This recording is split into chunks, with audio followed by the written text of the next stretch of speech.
हम भी डोम में हैं। अच्छा अच्छा। तो क्या घाट पे काम करने का परिवार के लोग? क्या लकड़ी सब लेके आए हैं हम लोग। वहाँ की लकड़ियाँ। मैं नमस्ते, मैं हूँ शुभम दुबे। आप देख रहे हैं द अखंड संवाद। महाकुंभ क्षेत्र में आज हम हैं।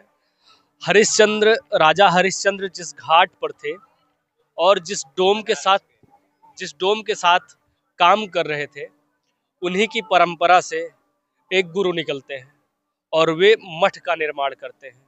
आज उन्हीं के मठ में हम हैं और उन्हीं के जो शिष्य हैं उनसे हम जानते हैं कि क्या पूरा रूपरेखा है।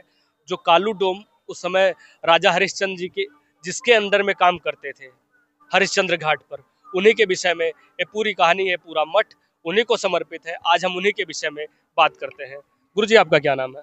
हमारा नाम है अनिल राम जी। कहाँ से हैं गुरु जी आप? हम लोग बनारस से ही हैं। जी जी। तो गुरु जी, कहानी क्या है पूरी थोड़ा बताने का प्रयास करिए हमारे दर्शकों ये कराने का कहानी जो है करीब आज से 5-6 साल से पुराना है। ये बाबा कालूराम ने बाबा किनाराम को अपना भूमि का दान किया उन्होंने। फिर उन्होंने वहाँ पर एक दूनी जमाया है। उन्होंने अंग्रेज से उन लोगों के साथ भी उनका ये संपर्क रहा है। वो मठ का उन्होंने कोई मैंने विनाश नहीं किया। जैसे बनारस में कई मठ का हुआ था, लेकिन उन्होंने उस पर कोई ये नहीं किया अंग्रेजों ने। अंग्रेजों ने। हाँ। फिर उन्होंने कई राजा या नवाब इन लोगों से भी मिल करके उस समय जो हिंदू धर्म के प्रति काफी ये हो रहा था, मैंने वो लोग सबको मुसलमान बनाते जा रहे थे। जी जी। तो धर्म परिवर्तन कर रहे हैं। हाँ, धर्म उन्होंने उसको रुकवाया।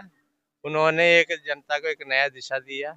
आप कोई भी धर्म में रहिए, लेकिन आप उसको लेकर के आप उतना ये मैंने कोई नुकसान मत कराइए किसी धर्म का। तो फिर उन्होंने वहाँ पर एक कुंड भी बनाया है, उनका अपना कुंड है और दूनी है। जी जी। तो दूनी का जो बबूती है वो लोगों उसको देते हैं, तो लोगों का काफ़ी कल्याण होता है। उसके अलावा वो जो कुंड बना है वहाँ पर सोमवार 3 बार, हफ्ता में 3 बार को नहाना होता है। तो उसी में जो करने से जिसका कई तरह की बीमारी है, कई तरह का शरीर का जो दागी संबंधी बीमारी है वो ठीक हो जाता है। जिसके बाल बच्चे नहीं, उनको पुत्र भी प्राप्ति होता है। जो कहानी आप बता रहे हैं, जैसे जो कालू डोम थे, जो हरिश्चंद्र जी जिसके घाट पे काम करते थे, जिनके अंडर में, तो उन्हीं की परंपरा के जो गुरु हैं। उन्होंने जमीन दान दिया है किनाराम को। अच्छा। किनाराम। हाँ, किनाराम और वो भी एक संदेह थे, तो ये भी किनाराम भी एक संदेह थे। दोनों में आपस में अच्छा मित्रता हुई। तो फिर उन्होंने ये मठ बनाने के जब अपना क्षेत्र उनको दे दिया। इसी मठ में जो जिसमें हरिश्चंद्र का जो बेटा था राहुल, जिसको बोलते हैं, जिसने सर्प दशा था, वही मठ के ही आसपास वहाँ पहले पुराना बड़ा बड़ा जंगल था। वो उसी क्षेत्र में उनका ये हुआ था। सांप उनको काटे थे। सांप काटे थे उसको। जी जी जी। राहुल हाँ। तो गुरुजी, जैसे जो ज्ञान देने की परंपरा है, जो जैसे मठ है ज्ञान देते हैं, तो क्या है आप लोग डोम के ही वंशजों को ज्ञान देते हैं? नहीं नहीं, ऐसा कोई नहीं। सभी वंशों को जाने लोगों के नहीं। मैंने हम लोग एक नीचे, लेकिन ऐसा कोई वंश से कोई मतलब नहीं है। अरे गुरुजी, नीचे कहे हैं? मैंने वो लोग कहते हैं ना, डोम नीचे परिवार को होता है, ऐसा कुछ नहीं है। तो उस तरह कुछ नहीं है। हम लोगों का सब धर्म के लोग हम लोग यहाँ आते हैं। मुसलमान भी आते हैं, हिंदू भी आते हैं, राजपूत भी आते हैं, ब्राह्मण भी आते हैं। सभी तरह के लोगों का उनका ब्राह्मण वो सब कोई खास ये नहीं है। तो गुरुजी, जैसे मान लीजिए जो कालू डोम के यहाँ जो काम करते थे, जो कालू डोम का जो परिवार था, जो वंशावली थी, क्या अभी भी चल रही है? अभी वंशावली उनका नहीं चल रहा है, किनाराम का वंशावली चल रहा है। किनाराम कौन थे? किनाराम कालूराम का एक किनाराम, वैसे कहेंगे उनका जन्म रामगढ़ में हुआ है, चंदौली में। चंदौली के रामगढ़ में उनका जन्म हुआ है। उनका 4 वैष्णव मठ है, 4 अघोर मठ है। तो किनाराम में अघोर मठ का स्थापना सबसे पहले उन्होंने किया था। उन्होंने 4 वैष्णव मठ का स्थापना किया है।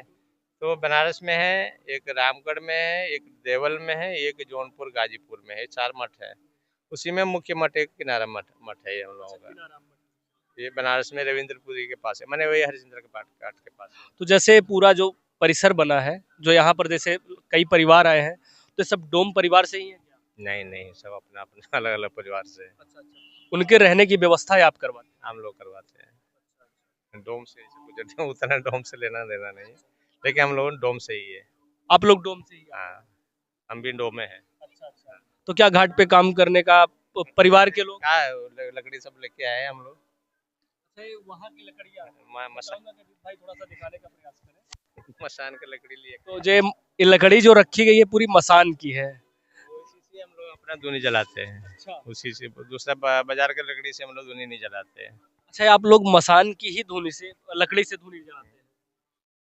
अच्छा। इसी के ही बहुत देते हैं। जब चिता शांत हो जाती है, जो लकड़ी बचती है उसी से ही धुनी लगाते हैं, और उन्हीं की धुनी की जो राख होती है उसी से जैसे भभूति देने का प्रयास करते वही देते हैं, प्रयास देते नहीं माने वही देते हैं, वही हम लोगों का प्रसाद वही है। हैं। अच्छा, कोई प्रसाद मांगते हैं मतलब बहुत देते हैं। यही पूरी पद्धति है आप लोगों की। नहीं राहुल गुरुजी नहीं, रोहित नाम था हरिश्चंद्र के लड़के का। वही हम रोहित जी। वही हम बता रहे थे, उतना नहीं है। तो ये मठ पूरी तरीके से आप कह सकते हैं कि राजा जो डोम थे, कालू डोम, उन्हीं की वंशावली की, उन्हीं परंपराओं पर चलती हुई आ रही है। यहाँ पर आप देख सकते हैं कि जो अंतिम समय में जो लकड़ी प्रयोग होती है, जो लकड़ी वहाँ पर बचती है, उसी की धुनी यहाँ पर जलाई जाती है और उसी की राख से भभूति देते हैं। अभी धुनी जल रही है, हम चाहेंगे कि दिखाने का पूरा प्रयास करें। जूता निकाल के जाना पड़ेगा थोड़ा सा।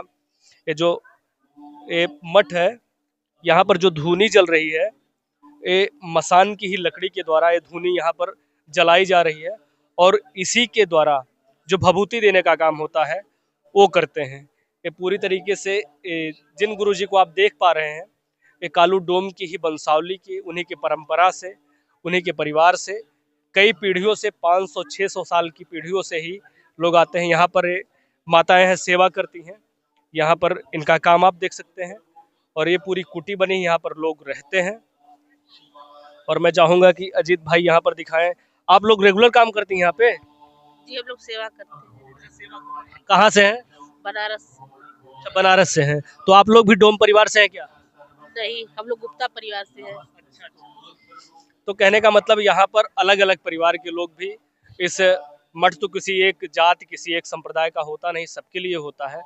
तो अलग अलग प्रकार के लोग यहाँ पर काम कर रहे हैं, अपनी सेवा दे रहे हैं।